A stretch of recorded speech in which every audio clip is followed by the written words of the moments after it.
தொழிலாளர்களின் தலைவன் மார்க்ஸ். சிலர் வரலாற்றில் இடம் பிடிக்கிறார்கள், சிலருக்கு வரலாறே இடம் அளிக்கிறது.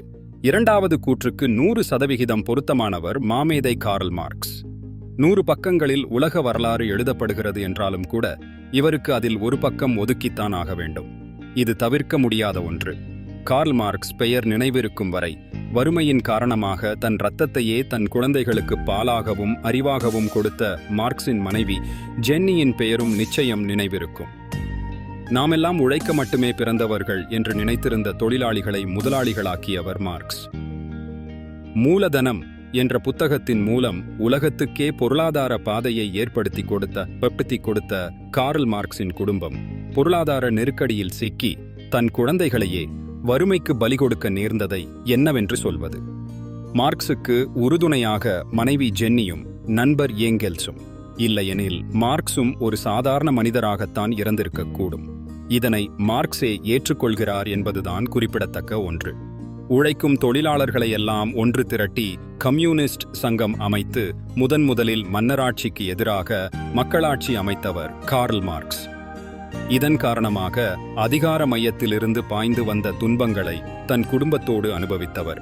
பலமுறை நாடு கடத்தப்பட்டவர். முதலாளித்துவத்துக்கு எதிராக பனிப்பிரதேசத்திலும் கொழுந்துவிட்டு எறிந்தவர். மார்க்ஸின் வாழ்க்கையை படிக்கும்போது படிப்பவர்களுக்கு ஒரு உறுத்தல் ஏற்படுவதை தவிர்க்க முடியாது. ஆனந்த விகடனில் கார்ல் மார்க்ஸ் வரலாறு தொடராக வரும்போதே வாசகர்கள் மத்தியில் அமோக வரவேற்பு இருந்தது. அந்த அளவுக்கு சுவாரஸ்யமாகவும் எளிமையாகவும் எழுதியிருந்தார் நூலாசிரியர் அஜயன் பாலா. வரலாறு போற்றிய மாமேதையின் வாழ்க்கை சரிதத்தை தொகுத்து அரிய புகைப்படங்களோடு வெளியிடுவதில் விகடன் பிரசுரம் மகிழ்ச்சி அடைகிறது. தனி மனிதனுக்கும் சமூக மனிதனுக்கும் எங்கள் வீட்டில் ஒரு மர பீரோ இருந்தது. அதை நான் பிறக்கும்போது வாங்கியதாகச் சொல்வார்கள். அந்த பீரோவை திறக்கவும் மூடவும் முழு உரிமை பெற்றிருந்தவர் என் அப்பா மட்டுமே. சிறுவயதில் வீட்டில் யாருமில்லாத சமயங்களில் நான் ரகசியமாக அந்த பீரோவை திறந்து பார்ப்பது வழக்கம். ஒவ்வொரு முறை திறக்கும் போதும் தபதபவென புத்தகங்கள் வெளியே சரிந்து என்னை கலவரப்படுத்தும். யாரும் வந்துவிடுவதற்குள் அந்த புத்தகங்களை எடுத்து மீண்டும் பீரோவினுள் அடுக்கி வைப்பதற்கு படாத பாடுபடுவேன். எல்லாமே வழவழப்பான தாளில் அச்சிடப்பட்ட சிவப்பு அட்டை போட்ட புத்தகங்கள். எல்லா புத்தகங்களிலும் வினோதமான உருவங்களில் பல தாடிக்காரர்கள் தெரிவார்கள். இவர்களுக்கும் என் அப்பாவுக்கும் என்ன சம்பந்தம்? எதற்கு இதையெல்லாம் வைத்திருக்கிறார் என எனக்குள் கேள்வி எழும். அனைத்தும் மாஸ்கோ ராதுகா பப்ளிகேஷன்ஸ் புத்தகங்கள். என் அப்பா உறுப்பினராக இருந்த மின்சார வாரிய ஊழியர் சம்மேளனத்தில் அவருக்கு தரப்பட்ட கம்யூனிசம் சார்ந்த புத்தகங்கள் தான் அவை என்பதை நான் சற்று வளர்கிற சமயத்தில் தெரிந்து கொண்டேன். இப்படியாக அந்த புத்தகங்களின் மேலட்டையில் நான் பார்த்த உருவங்கள் உலக வரலாற்றைச் செதுக்கிய மாமனிதர்களின் உருத்தோற்றங்கள் என்பதை பின்னாளில் காலமேகங்கள் என்னை கடந்து செல்லும் நிழலினூடே அறிந்துணர்ந்தேன். அவர்களில் மேன்மையும் புனிதமும் கொண்ட அப்பழுக்கற்ற மகோன்னதரான கார்ல் மார்க்ஸின் வாழ்க்கை வரலாற்றையும் அதில் ஜென்னியின் பங்களிப்பையும் பல சமயங்களில் படித்திருந்தாலும் இந்த புத்தகத்துக்காக திருத்தமாக முழுமையாக கற்றுணர்ந்த போது முன்னெப்போதை காட்டிலும் இன்று அது என்னை வெகுவாக பாதித்தது. கடந்த நூற்றாண்டில் உலக வரலாற்றில் நடந்த அனைத்து மாறுதல்களுக்கும் மனிதகுல மேன்மைக்கும் மையப்புள்ளியாக இருந்த ஒரே நாயகன் மார்க்ஸ் மட்டுமே. தனிமனிதனுக்கும் சமூக மனிதனுக்கும் அவரது வாழ்க்கை ஒரு முன்மாதிரி. இதுவரை நான் எழுதிய அனைத்து நாயகர்களிலும் மிக அதிகமாக என்னை பாதித்தவர் கார்ல் மார்க்ஸ். முழு மனசாட்சியுடன் காலத்துக்கு உண்மையாக இருப்பது என்பது அவரிடமிருந்து நான் கற்றுக்கொண்ட பாடம். விகடனில் தொடராக வெளிவந்த காலங்களில் எனக்கு தகுந்த உரைகளாக விளங்கிய வீராசாமி அவர்களை நன்றியுடன் இந்த நேரத்தில் நினைவு கூர்கிறேன். புத்தகங்கள் தந்துதவிய கார்ல் மார்க்ஸ் நூலக நிர்வாகத்துக்கும் கருத்துக்களை பகிர்ந்து கொண்ட தோழர் மகேந்திரன், தோழர் ஜவஹர் ஆகியோருக்கும் என் மனமார்ந்த நன்றிகள். விகடனில் கார்ல் மார்க்ஸ் வரலாற்றை எழுத வாய்ப்பளித்த பதிப்பாளர் திரு பா. சீனிவாசன் அவர்களுக்கும் அந்த கட்டுரைகளை தொகுத்து சிறப்பான புத்தகமாக வெளியிடும் விகடன் பிரசுர ஆசிரியர் குழுவினருக்கும் என் மனமார்ந்த நன்றிகள். கார்ல் மார்க்ஸ் பிறந்தார். ஒரு தேசிய இனத்தை அடிமைப்படுத்துகின்ற மற்றொரு தேசிய இனம் தனக்கே விலங்குகளை தயாரித்துக் கொள்கிறது. அவன் பாவம், வாய்ப்பேச இயலாதவன், ஆனால் உழைப்பாளி. பார்க்கவே பரிதாபமாக இருந்தான். அவன் பர்சில் சொற்பமாகவே இருந்தது பணம். பேருந்தில் ஏறிய அவன் அருகில் வந்து நின்றான் டிப்டாப் ஆசாமி ஒருவன். கண்களில் கூலிங் கிளாஸ், கழுத்தில் மைனர் செயின் என பந்தாவான தோற்றம். ஆனால் அவன் செய்த காரியம், பேருந்தின் நெரிசல் வசதியாக இருக்க அந்த வாய் பேச இயலாத ஏழையின் பேண்ட் பாக்கெட்டுக்குள் இருந்த பர்ஸை அப்பேஸ் பண்ணி கொண்டு இறங்கி ஓடினான் டிப்டாப் ஆசாமி. சுதாரித்த ஏழை தன் பர்ஸை மீட்கத் துரத்தி டிப்டாப்பின் சட்டையை கொத்தாக பிடிக்க இருவருக்கும் சண்டை. கூட்டம் கூடிவிட்டது.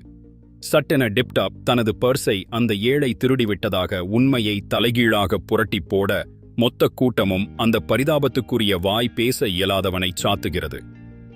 பாவம், அவனால் உண்மையைச் சொல்லவும் வழியில்லை. சொன்னாலும் அது எடுபடாது. ஏனென்றால் அவனது தோற்றம் அப்படி. பொது ஜனங்களைப் பொறுத்தவரை ஏழைதான் திருடுவான். இந்த தருணத்தில் பேருந்திலிருந்து இறங்கிய மூன்றாவது நபர் ஒருவர் அங்கே வருகிறார். அவருக்கு உண்மை தெரியும். இப்போது சொல்லுங்கள்.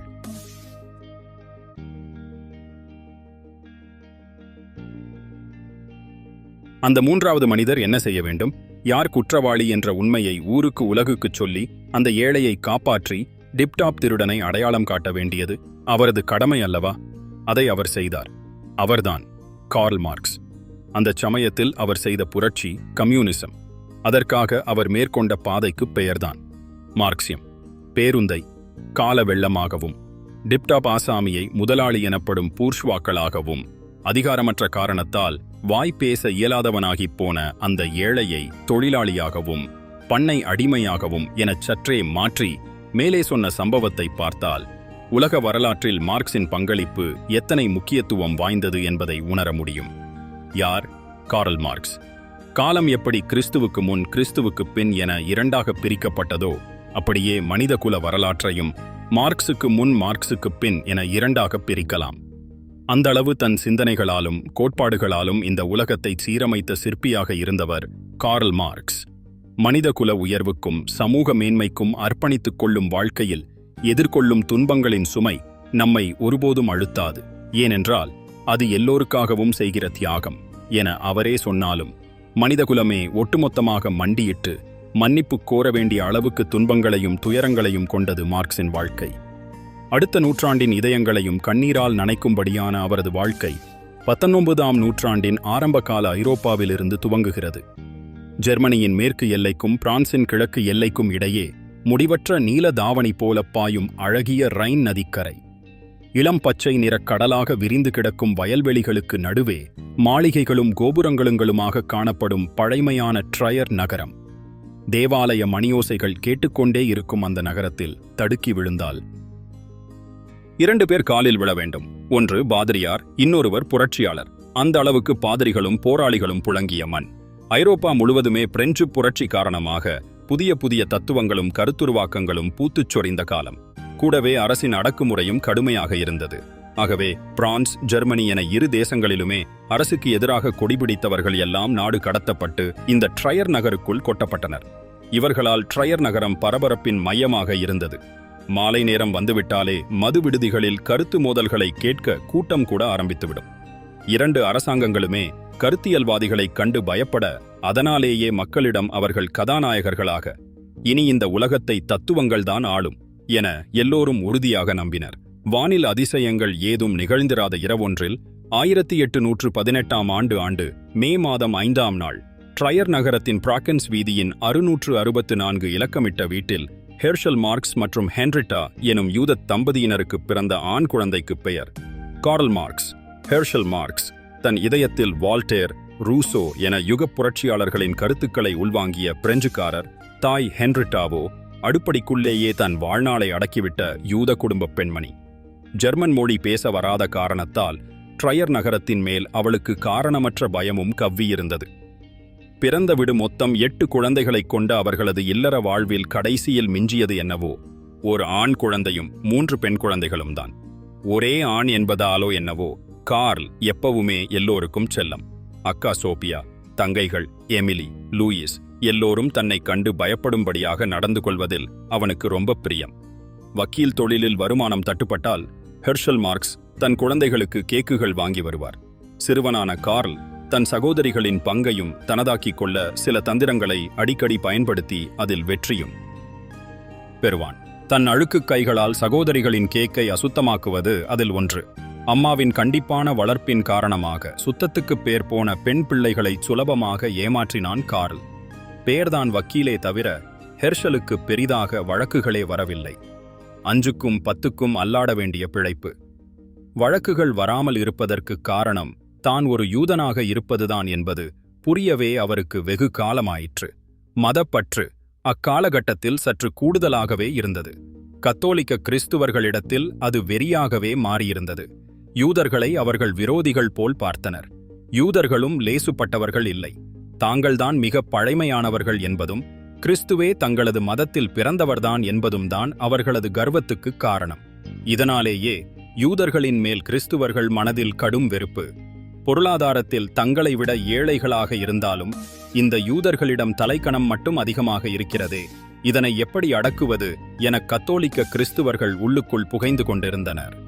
ட்ரையர் நகரத்தில் எண்ணிக்கையில் குறைவாக இருந்த யூதர்களுக்கு தங்களால் வருமானம் எதுவும் வந்துவிடாதபடி எச்சரிக்கையுடன் பார்த்து கொண்டனர். இதுதான் யூதரான ஹெர்ஷல் மார்க்ஸ் வக்கீல் தொழிலில் வழக்குகள் கிடைக்காமல் ஓட்டக் காரணம். பொறுத்து பார்த்த ஹெர்ஷல் குடும்பக் கஷ்டங்களுக்காக வேறு வழியில்லாமல் அதிர்ச்சியூட்டும் ஒரு முடிவுக்கு வந்தார். மனைவிக்கு கணவனின் அந்த முடிவில் உடன்பாடு இல்லை என்றாலும் குழந்தைகளின் எதிர்காலத்துக்காக கிறிஸ்துவ மதத்துக்கு மாறும் முடிவுக்கு சம்மதித்தார். ஒரு பாதிரியின் துணையோடு புராட்டஸ்டன்ட்டுக்கு மாறியது குடும்பம். ஹெர்ஷல் மார்க்ஸ் என்ற பெயர் ஹென்ரிஸ் மார்க்ஸ் ஆனது. மதமும் பெயரும் மாறிய வேகத்தில் அவர்களது வாழ்க்கையின் நிறமும் மாறத் துவங்கியது. வழக்குகளும் வந்து குவிய ஆரம்பித்தன. காலங்கள் மாறின. அவர்களது வீட்டின் வண்ணமும் வாழ்வின் உயரமும் மாறியது. இப்போது ஹென்ரிஸ் மார்க்ஸ் பிரபலமான வக்கீல். ஆனாலும் அவருக்கு தான் மதம் மாறிய வேதனை உள்ளூர இம்சித்தது. தாயார் ஹென்ரிட்டாவும் மனதளவில் ஒரு யூதப் பெண்ணாகவே இருந்தார். இதனால் ட்ரையர் நகரத்தின் மீதான அவளது பயம் இன்னும் அதிகமானது. மகன் கார்ல் மார்க்ஸை எப்படியாவது நன்கு படிக்க வைத்து நல்ல குடும்பத் தலைவனாக உருவாக்க வேண்டும் என்ற எண்ணம் அவளிடம் அதிகமாக இருந்தது. ஆனால் அப்பாவுக்கோ கார்லை ஊர்மெச்சும் ஒரு விஞ்ஞானியாக்கி அறிவிலும் அந்தஸ்திலும் அனைத்து கத்தோலிக்கர்களையும் விட மிக உயர்ந்த மனிதனாக்க வேண்டும் என்ற விருப்பம். கார்ல் மார்க்ஸ் இருவரது எண்ணங்களிலும் மண்ணை அள்ளிப் போடப் போகிறார் என்பது அப்போது அவர்களுக்கு தெரியாது.